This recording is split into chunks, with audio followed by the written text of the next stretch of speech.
Back with episode 2. Okay, and we're back. So we kind of thought from here, we pretty much all decided that Jerry leaving is a good thing.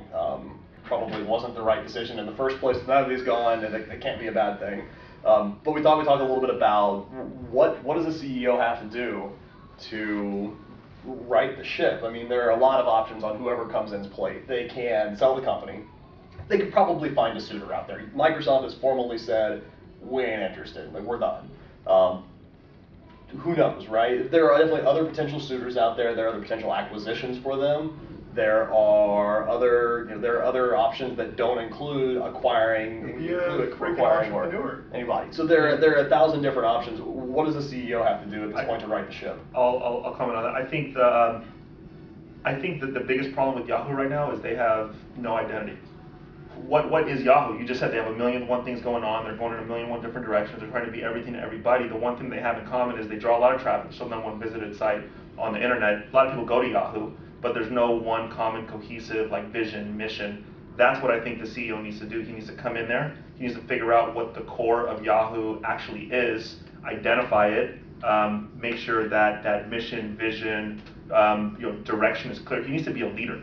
Is I think what he needs to be first and foremost. He needs to kind of gather the confidence and rally the troops and get everyone behind him, not only his company, but the media, the marketplace, potential candidates that are looking at joining the company.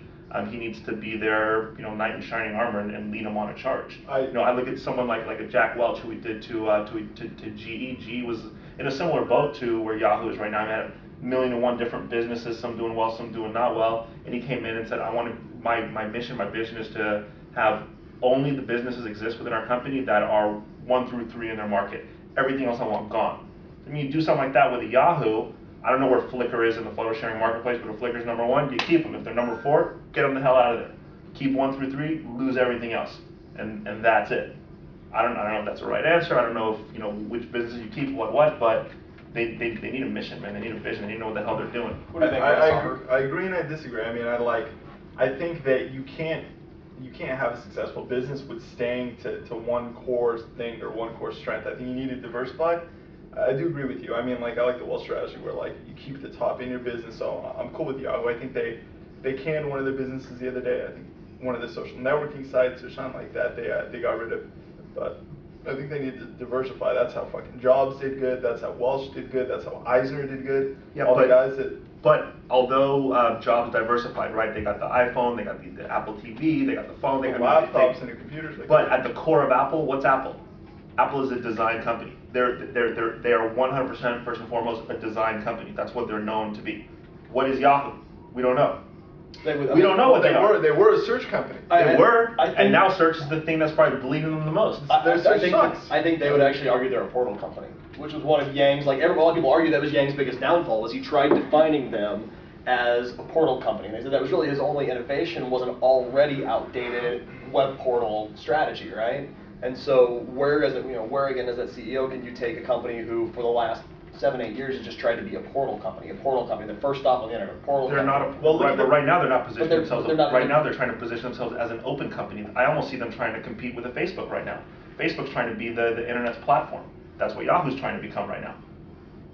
I don't know if that's right or wrong, but that's what they're trying to do. Everything's becoming open, everything's integrated, everything's tied in with everything else on the internet. I mean, eventually I really do see Facebook ripping Yahoo apart because Yahoo's identified by Yahoo Messenger, Yahoo Mail, Yahoo Fantasy Sports. All 1.0 technologies. All 1.0, and now all of a sudden Facebook is 2.0, and they incorporated Messenger, and they incorporated email, and now they're incorporating sports and your own homepages and groups, and they're just so far beyond anything Yahoo has to offer. I think that's probably raised a good point. Is we've kind of gone from Yahoo to Facebook, and I think really at the end of the day, if Yahoo, or for that matter, I think this goes for any technology company, it's going to be tough for as long as the internet as we know it exists, for one company to continually stay competitive. We've seen it from Microsoft, we've seen it from Yahoo, they've faded. You've got to wonder if Google's not next. Do they eventually fade into the sunset? Do they fail to continue to innovate? AOL did the same thing. Do you fail at some point to continue to innovate to the level at which it's necessary to be the biggest and best? And to some extent, in the internet industry and the computer industry in general, we've seen that one company tends to shine much more than others, which doesn't necessarily hold true in a lot of other markets.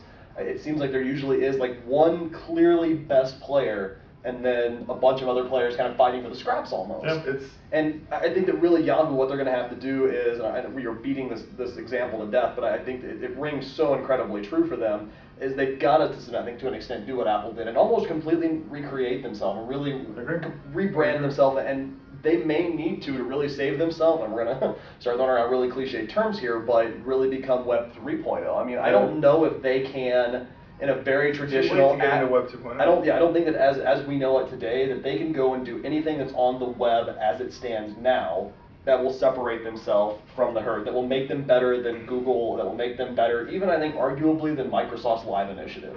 I don't think they can do anything that, they can't do anything that is sufficiently done on the internet as it stands now and be competitive again. They really have to go out there and ask, what is the next generation of consumer going to want from the internet? Not what do they want now, but what are they going to want in 5, 10, 20 years, and build that next. Because if not, you're just going to try to, I think it's to some extent the same problem that Microsoft is fighting and trying to catch Google.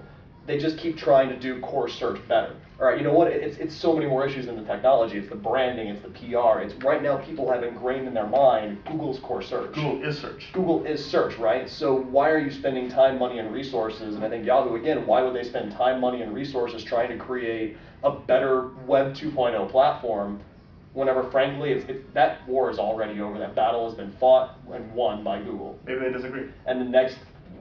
I mean, who knows? I don't know. Exactly. I don't know. I'm not You're exactly right. So that's why like a German saying that World War II is still not over. Like, yeah, and I think Yahoo got dominated. I don't think anyone out there can argue that Yahoo is a better search, or at least compared. They're not. No, they're not. But like then why do they still? Okay, fine. I'm going to continue to play devil's advocate. Why are they still the number one destination on the internet? Because it's content, not because it's search. Because they have Google doesn't provide their own content whatsoever. Fine. Okay, so it's content. Yahoo has mail. But they already tried to be a media company. That didn't work out for them either. That's what Terry Semmel's job was to help them become a media company. They were supposed to infiltrate the LA market. They're supposed to become more media focused than search focused, and that didn't work out for them either. In my opinion, for Yahoo, they're going to have to do things that are far beyond the three of our knowledge of what the next generation of web services is going to be. Those are the kinds of things they're going to have to be doing to become competitive, really competitive again. The great thing that they do have is the eyes. Right now, they are still a phenomenal destination site. People are using them as a news and information source. They still have the so they've got, too. They still have some really they've got good guys. eyes. They have some talent. If they can really rebrand themselves and they can come out with a truly innovative next generation of features, I think you can see Yahoo come back from the depths rather than waiting for the very end of 10 and a half minutes. Let's go ahead and wrap it up. Let's do segment 3 on. No, so good. How much? For like 4 minutes. Still like 4 minutes. Okay, great. I thought we were already running short. I have a question. I have a question I'm gonna throw out there. This is a debate people are having. So right now they hired a top tier search firm, Hydrogen Struggles, to run the search for their next CEO. Is this a dream job or a death trap right now? Are top qualified CEOs dying and wanting this job, or are they running away from it and it depends on how you buying pitch them. I mean, do you want to be do you want to be behind and lead a company back to victory, or do you want to be with the front runner? Well, of course, the search firm's gonna pitch it with all shine and glory, you know. But how do they look at it? How do the CEOs actually look at it? They look at it like they're making a ton of money. If you were the CEO of Jeff Bezos. I mean, maybe he's a good example, but I don't know. Any of the candidates that are being considered for the job. I mean, any top CEO has to be talked about in consideration for the job, or a candidate someone will tap on their shoulders. You want it or you run away from it. Is it a good opportunity or bad opportunity? This is something that I don't know enough about the board, and I don't know if a CEO candidate, maybe where I would get most hesitant is as a CEO, I wouldn't call this a dream job if my goal was to get on the board or to become CEO and then help them sell Yahoo. That is a crap job. If you're unless part of your compensation package is equity up the right, wall. And then you can and then you can bank in like crazy, right? Okay, but if I'm looking at this from if I'm really a risk taker, if I'm really somebody and I'm a little egotistical to the point where I believe I can bring any company back, Yahoo has a lot of the essential tools to rebuild a company. They've got some brain, they've got some good intellectual horsepower still, they've got the eyeballs. They have what it takes to make an internet company work in the very tangible sense. They're like buying the Dallas Mavericks before they have talent. Yeah, it's like a good market, good potential. There were several ducks already lined up for them. If I'm a CEO and I really believe that I know what the consumer is going to want next, I'm salivating over this job. On that note, I think Mark Cuban's name was thrown in the hat. Would you hire him to run Yahoo? No, I wouldn't. What's your opinion if Mark Cuban is proclaimed the new CEO of Yahoo? I know. How Okay, can if you he be out bails from out of the jail? SEC, then he'll have it. I was gonna say he's gonna have a hard time running that. I had to admit a little bit of ignorance. I don't know a ton of how he brought broadcast.com to greatness. I don't know if it was a right place, right time, right product, woohoo, sell it, now I run the Dallas Mavericks, or if there was some serious strategic thinking behind it. I think there's got to be a better candidate, and we'll talk about those in segment 3.